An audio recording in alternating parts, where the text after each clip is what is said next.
2013 പുറത്തിറങ്ങിയ American adventure feel good ഫിലിമാണ് the secret life of Walter Mitty. ഈ movie സംവിധാനം ചെയ്തിരിക്കുന്നത് ഇതിൽ പ്രധാന കഥാപാത്രമായ വാൾട്ടർ മിറ്റി അവതരിപ്പിച്ചിരിക്കുന്നു ബെൻ സ്റ്റില്ലറാണ്. നമുക്കെല്ലാവർക്കും പരിചയമുള്ള നൈറ്റ് അറ്റ് ദ മ്യൂസിയത്തിലെ പ്രധാന കഥാപാത്രമായ ലാരിയെ അവതരിപ്പിച്ച ആൾ തന്നെയാണ് വാൾട്ടർ മിറ്റിയെ അവതരിപ്പിച്ചിരിക്കുന്നത്. ഇതിലെ മറ്റ് പ്രധാന കഥാപാത്രമായ ഷെർലിനെ അവതരിപ്പിച്ചിരിക്കുന്നത് ക്രിസ്റ്റൻ വിങ് ആണ്.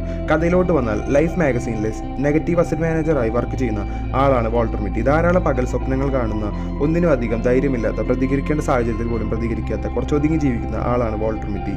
മാഗസീൻ്റെ അവസാന ലക്കത്തിലെ കവർ ഫോട്ടോ ആയി തിരഞ്ഞെടുക്കുന്ന നെഗറ്റീവ് 25 തൻ്റെ കയ്യിൽ ഇല്ല എന്ന് തിരിച്ചറിഞ്ഞ് തൻ്റെ ജോലി പോവാതിരിക്കുന്ന വേണ്ടി അതെടുത്ത ഫോട്ടോഗ്രാഫറിനെ അന്വേഷിച്ചുള്ള വാൾട്ടർ മിറ്റിയുടെ സാഹസികത നിറഞ്ഞ യാത്രയും പിന്നീട് ആ യാത്ര വാൾട്ടർ മിറ്റിയുടെ ജീവിതത്തിലും സ്വഭാവത്തിലും ഉണ്ടാക്കിയ മാറ്റവുമാണ് അവസാന ഭാഗങ്ങളിൽ സിനിമയിൽ കാട്ടുന്നത്.